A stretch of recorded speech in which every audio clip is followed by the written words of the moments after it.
உடன்படிக்கையின் ஒளி. அதோஸ் தேவனுடைய வாக்குறுதிகளை புரிந்து கொள்ள ஆவலுடன் தனது வேதாகமத்தை மார்போடு இறுக்கமாக அணைத்துக் கொண்டான்.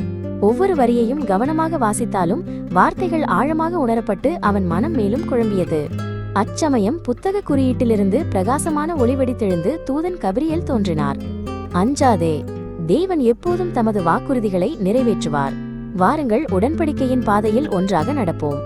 அந்த வார்த்தைகளை கேட்டவுடன் அதோஸின் முகத்தில் ஒளி வீசும் புன்னகை மலர்ந்தது. ஒரு கணத்தில் அரை மறைந்து பறவைகளின் குரலால் நிரம்பிய மணமிக்க தோட்டம் அவர்களின் முன்னால் விரிந்தது. இது ஏதேன் என்று கபிரியேல் மென்மையாக சொன்னார். இங்கே தேவன் ஆதாமையும் ஏவாளையும் படைத்து பெருகி வளரவென ஆசீர்வதித்தார். நன்மையும் தீமையும் அறியும் மரத்தின் கனியை உண்ண வேண்டாம் என்று தேவன் கட்டளையிட்டார்.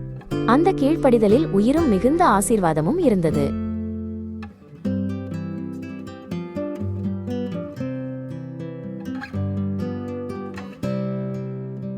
ஒளிர்ந்த தோட்டம் மெதுவாக மங்கி சாம்பல் நிற நிழல்களாக மாறியது. ஆதாமும் ஏவாளும் தேவனுக்கு கீழ்ப்படியாத போது பாவம் உலகிற்குள் வந்தது என்று கபிரியேல் மெதுவாக கூறினார். தேவனிடமிருந்து பிரிந்த துயரத்தை உணர்ந்த அதோஸின் கண்கள் கண்ணீரால் நிரம்பின. ஆனால் ஒரு சந்ததி பாம்பின் தலையை நசுக்கும் என்று தேவன் வாக்குறுதி அளித்தார்.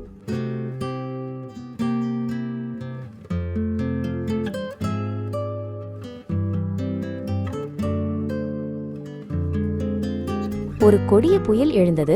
கொந்தளிக்கும் நீரின் மேல் ஒரு பெரும் பேழை மிதந்தது. இது நோவாவின் பேழை என்று கபிரியேல் விளக்கினார். தேவன் பாவத்தை நியாயம் செய்தார், ஆனால் விசுவாசத்தின் மூலம் ஒரு குடும்பத்தை ரட்சித்தார்.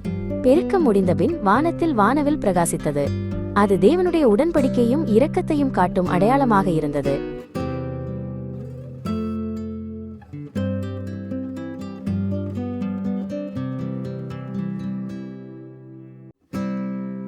புயல் அடங்கியது. எண்ணற்ற நட்சத்திரங்களால் நிரம்பிய அமைதியான பாலைவன இரவு தோன்றியது. வானத்தின் நட்சத்திரங்களைப் போல அநேக சந்ததியை ஆபிரகாமுக்கு தேவன் வாக்குறுதி அளித்தார். எதிர்காலம் தெரியாத போதிலும் ஆபிரகாம் விசுவாசித்து கீழ்ப்படியினார். தேவனுடைய உடன்படிக்கை எவ்வளவு பெரிதும் உறுதியானதும் என்பதை குழந்தைகள் உணர்ந்தனர்.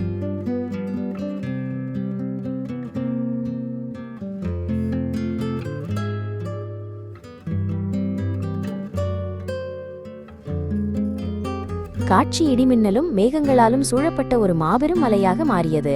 இது சீனாய் மலை. இங்கே தேவன் மோசேயுக்கு 10 கட்டளைகளை அளித்தார் என்று கபிரியேல் சொன்னார். நியமம் தேவனுடைய ஜனங்கள் பரிசுத்தத்திலும் அன்பிலும் எப்படி வாழ வேண்டும் என்பதை காட்டியது. அது ஒரு சுமையல்ல, உயிரை நோக்கி நடத்தும் பரிசாக இருந்தது.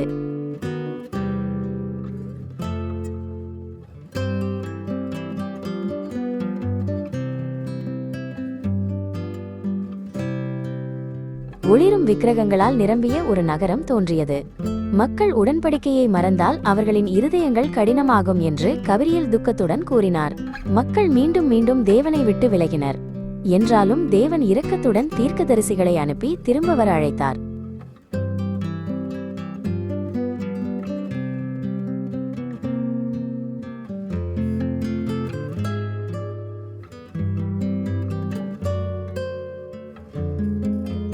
இருண்ட நகரம் மறைந்தது. ஒரு சிறிய மலைமேல் சிலுவை நின்றது. அதன் அருகில் மென்மையான ஒரு ஆட்டுக்குட்டி இருந்தது. தேவன் தமது குமாரன் இயேசுவை நமது பாவங்களை அகற்றும் ஆட்டுக்குட்டியாக அனுப்பினார் என்று கபிரியேல் கூறினார். அவருடைய இரத்தத்தின் மூலம் புதிய உடன்படிக்கை நிறுவப்பட்டது.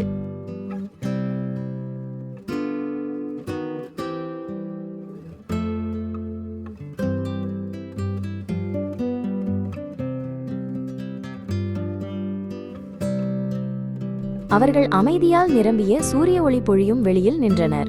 மிகப்பெரிய கட்டளை அன்பே என்று கபிரியேல் சொன்னார். தேவனை அன்பு செய், உன் அயலானையும் அன்பு செய். அதோஸ் தலையசைத்து அவன் இருதயம் உஷ்ணத்தால் நிறைந்தது. இயேசுவைப் போல அன்புடன் வாழ விரும்புகிறேன் என்று அவன் கூறினான்.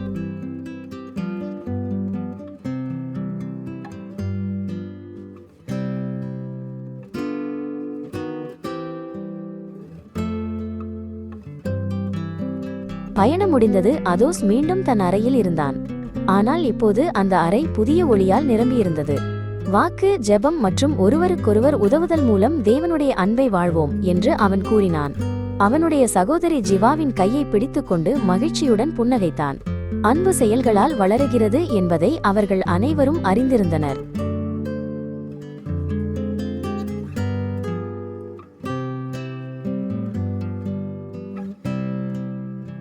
சூரிய ஒளி பொழியும் வெளியில் குழந்தைகள் தேவனுடன் மனிதகுலம் பயணித்த நீண்ட பாதையை சிந்தித்தனர். பாவமும் விக்கிரக ஆராதனையும் மூலம் மக்கள் மீண்டும் மீண்டும் உடன்படிக்கையை உடைத்தாலும் தேவன் ஒருபோதும் கைவிடவில்லை. இயேசுவின் இரத்தத்தின் மூலம் தேவன் நம் இருதயங்களில் எழுதப்பட்ட புதிய உடன்படிக்கையை நிறுவினார். கர்த்தாவே, உடன்படிக்கைக்கு விசுவாசமான தேவனாக உம்மை நினைத்து இன்று அன்பில் வாழ எங்களுக்கு உதவி செய்யும். ஆமேன்.